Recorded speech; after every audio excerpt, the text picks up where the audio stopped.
গরুর মাংস রেডি করতেছি এখানে কিন্তু সব কিছু দিয়ে ম্যারিনেট করে রাখছি। তো এখানে এটা আমি আধা ঘন্টার মতন ম্যারিনেট করা থাকবে,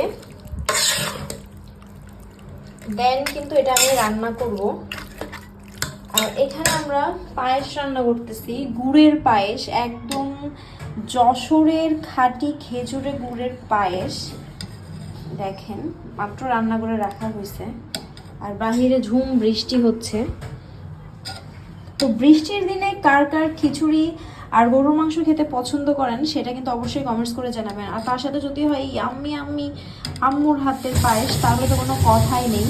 আজকে খিচুড়ির সাথে করব গরুর মাংস, সাথে থাকবে ধনিয়া পাতা ভর্তা, আর এখানে থাকবে সবজি ভর্তা। এগুলো কিন্তু চ্যাপা সবজি, কার কার চ্যাপা সবজি পছন্দ অবশ্যই বলবেন। এই সবজিগুলো এখন সুন্দর করে পাতায় বেটে ভর্তা করা হবে গাইস। এই যে গরুর মাংসটা আমি ম্যারিনেট করে রেখেছিলাম, এখন